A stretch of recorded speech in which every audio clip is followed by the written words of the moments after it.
अब ये कहते हैं कि जी हम 370 और 35 से वापस लाएंगे चाइना से मिलके। तुम्हारे बाप में भी हिम्मत नहीं है। देश का नेता जो खड़ा है ना, नरेंद्र मोदी, तुम सबका बाप है। इस बात को दिमाग से निकाल दो कि तुम जम्मू कश्मीर में कुछ कर पाओगे। तुम्हारी हस्ती ख़त्म हो जाएगी।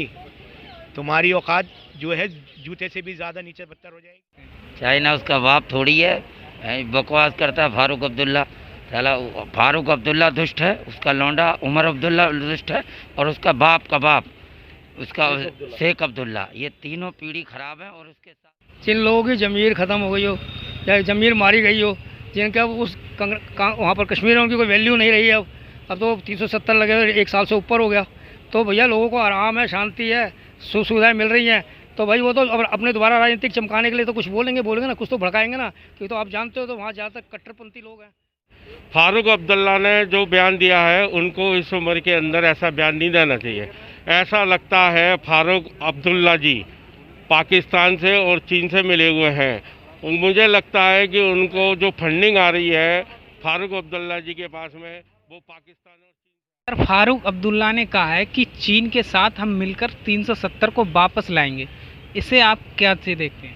जिन लोगों की ज़मीर ख़त्म हो गई हो या ज़मीर मारी गई हो, जिनका उस वहाँ पर कश्मीर में उनकी कोई वैल्यू नहीं रही है। अब तो 370 लगे हुए, 1 साल से ऊपर हो गया। तो भैया लोगों को आराम है, शांति है, सुख सुविधाएँ मिल रही हैं। तो भाई वो तो अब अपने दोबारा राजनीतिक चमकाने के लिए तो कुछ बोलेंगे ना, कुछ तो भड़काएंगे ना, क्योंकि तो आप जानते हो तो वहाँ ज़्यादातर कट्टरपंथी लोग हैं। और पाकिस्तान से इन्होंने हाथ मिला रखा है, चाइना से जाके इन्होंने दोस्ती है इनकी, किसकी नहीं है। तो राहुल गांधी जो बोलते थे पाकिस्तान के पक्ष पे, वही ये चाइना के पक्ष में बोल रहा है। और इनका काम ही यही है कि यहाँ पर इनके समय पे कितने हिंदू जो थे पंडित मारे जाते थे कश्मीर में, ये चुप रहते थे, कुछ नहीं बोलते थे। अब इनके खुजली हो रही है, तो अब ये उस खुजली को कैसे ख़त्म करेंगे? तो अनटिशंट देश के बारे में, जो देश के बारे में गलत बोलता है, भारत देश के बारे में गलत बोलता है, और जिस ज़मीन पर वो बनते फलते पुलते हैं, अगर उनके बारे में अगर गलत बोलेंगे तो इनको तो देशद्रोह का मुकदमा ठुकना चाहिए और इनको सीधा स्वतंत्र देना। आप जल्दी से जल्दी इतने दिन अपने वहाँ चले जाओ जहाँ आपके लिए अच्छा है, जहाँ आपके लिए फ़ायदा है। यहाँ आप दिखाई ना दें, नहीं तो हम उग्रवादी बनाकर तुम्हें गोली मारेंगे। 35 से हट गया है और वो कश्मीर तरक्की कर रहा है और उग्रवादी मारे जा रहे हैं वहाँ पर, उनको अंदर नहीं घुसने दिया जा रहा है। तो आज इनके पेट में दर्द हो रहा है। ये तो पहले उग्रवादियों का समर्थन करते थे, ये तो कश्मीर के साथ, वो पाकिस्तान के साथ मिलकर फंडिंग करते थे और ऊपर से कांग्रेस से भी फंडिंग लेते थे। भाई इनकी तो बहुत ऐसी कहानियाँ हैं जो हमें नहीं बोलना चाहिए। शर्मशार है इनके ऊपर, हम बोलते हैं हम शर्मिंदा हो जाते हैं। तो इनको तो सीधा यही है सवाल है कि देशद्रोह की बातें इस देश में कोई भी करे, एक कानून सख्त होना चाहिए उनके लिए पहले तो, और सख्त कानून के साथ कार्रवाई होनी चाहिए, और इनको सीधा सीधा इस देश से बोरी बिस्तरा बंद करके गोल कर देना चाहिए। का नाम हैदर अली है। सर, फारूक अब्दुल्ला ने कहा है कि हम 370 को वापस लाएंगे चीन के साथ मिलकर। इसे आप कैसे देखते हैं? सियानी बिल्ली खंबा नोचने वाली बात है ये। ऐसा कुछ नहीं है। ये खुले आँख से सपने देख रहे हैं, और वो सपने देख रहे हैं जो अब इम्पॉसिबल ही नहीं है, बिल्कुल इम्पॉसिबल नहीं है। ये वो फारूक अब्दुल्ला है जिसे पाकिस्तान से पहले टुकड़ा मिलता था। पाकिस्तान के कहने के ऊपर ये अपने कश्मीरियों के जो इससे जो जुड़े हुए लोग थे उनके हाथों में पत्थर देकर पत्थरबाजी कराता था, हमारे सैनिकों पर पत्थर फेंकवाता था, बदले में उनको पैसे देता था, उनको रोज़गार देने के वादे करता था, उनको काम धंधा देने के वादे करता था, और पत्थर फेंकवाने के बाद उनको ऊपर लाठी चलवाता था। ये वो फारूक अब्दुल्ला है। इसका बेटा भी वही है, उमर अब्दुल्ला, वो भी ऐसे ही है। अब ये कहते हैं कि जी हम 370 और 35 से वापस लाएंगे चाइना से मिलके। तुम्हारे बाप में भी हिम्मत नहीं है। देश का नेता जो खड़ा है ना, नरेंद्र मोदी, तुम सबका बाप है। इस बात को दिमाग से निकाल दो कि तुम जम्मू कश्मीर में कुछ कर पाओगे। तुम्हारी हस्ती ख़त्म हो जाएगी। तुम्हारी औकात जो है जूते से भी ज़्यादा नीचे बदतर हो जाएगी। अपनी औकात पहचानो। इन सरकार जो हमारी सरकार ने जो तुम्हें फैसिलिटी दी हुई है, जो तुम्हें सेलिब्रिटी दी हुई है, उसको बचाए रखो। नहीं तो वो दिन दूर नहीं कि देश की पब्लिक तुम्हें जूते मार मार के जिस तरफ मौका, दोनों बॉर्डर खोल देगी, चाइना बॉर्डर भी खोल देगी और पाकिस्तान बॉर्डर भी खोल देगी, और कहेगी जहाँ भागना है वहाँ भाग जाओ। कहता हूँ फारूक अब्दुल्ला को तुरंत सदस्यता लोकसभा से ख़त्म किया जाए और NSA लगा के उनको जेल में डाला जाए। चाइना उसका बाप थोड़ी है, बकवास करता है फारूक अब्दुल्ला। साला फारूक अब्दुल्ला दुष्ट है, उसका लौंडा उमर अब्दुल्ला दुष्ट है, और उसका बाप का बाप उसका शेख अब्दुल्ला, ये तीनों पीढ़ी खराब है। और उसके साथ साथ उन्हीं का रस कुछ भारत के अंदर भी, और भारत कश्मीर में ही है, कोई अलग थोड़ी है। अब समस्या ये है कि एक हरी सिंह जो राजा थे, वो रजवाड़े जो थे, उसको लेकर ये सिस्टम बन गया अलग।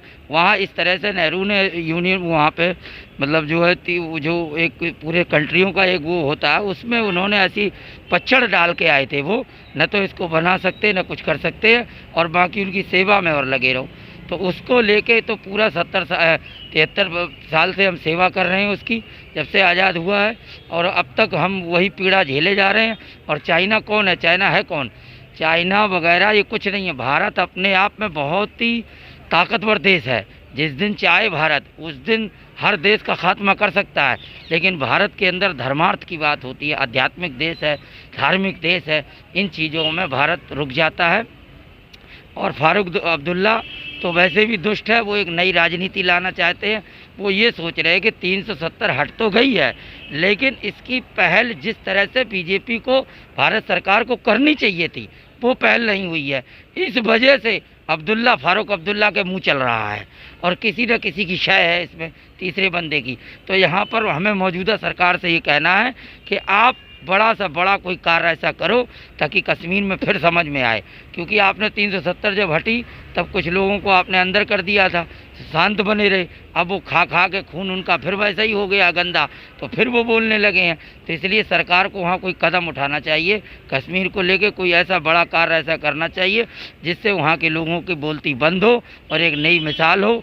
370 हट गई, लेकिन हटे पीछे भी उनको विश्वास नहीं है कि 370 हट गई है। तो उन्हें अब इस तरह से कोई व्यवहार करना चाहिए ताकि उनको लग जाए। और चाइना से हमें कोई डरने की ज़रूरत नहीं है। चाइना को वैसे भी बाईकाट करो, चाइना का माल सारा सामान बाईकाट करो, धीरे धीरे करो। अभी नहीं हो पा रहा, कोई बात नहीं, अभी जो कुछ भारत में आ गया कोई नहीं, धीरे धीरे आप इन सब चीज़ों, चाइना से तो हमें बहुत दूरी बना के रखनी है।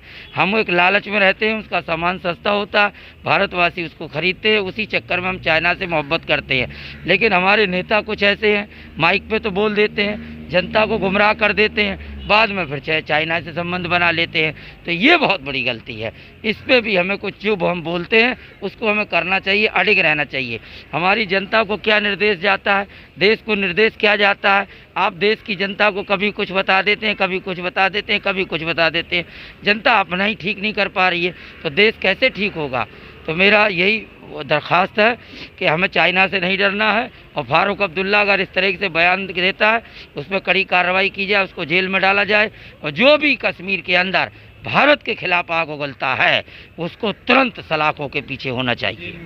देखिए, ऐसा है, 370 संविधान के द्वारा वापसी हुआ है, 370 वापसी हुआ है, 35 से वापसी हुआ है।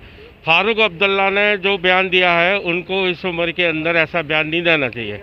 ऐसा लगता है फारूक अब्दुल्ला जी पाकिस्तान से और चीन से मिले हुए हैं। मुझे लगता है कि उनको जो फंडिंग आ रही है फारूक अब्दुल्ला जी के पास में, वो पाकिस्तान और चीन से आ रही है। उन्होंने जो बयान दिया है वो देशद्रोही बयान है। उनके ऊपर देशद्रोह का मुकदमा सेंट्रल गवर्नमेंट को फ़ौरन इमीडिएटली जितनी जल्दी हो सकता है उनके ऊपर दायर किया जाए और उनको फारूक अब्दुल्ला को गिरफ्तार किया जाए। फारूक अब्दुल्ला देश के अंदर लड़ाई झगड़ा, गदर, हिंदू मुस्लिम फूट, मतलब वो सारे हथियार अपनाने की कोशिश कर रहे हैं कि दोबारा से कश्मीर जो है पाकिस्तान के अंदर जाए और चाइना उस पर कब्जा कर ले। ऐसा नहीं होगा।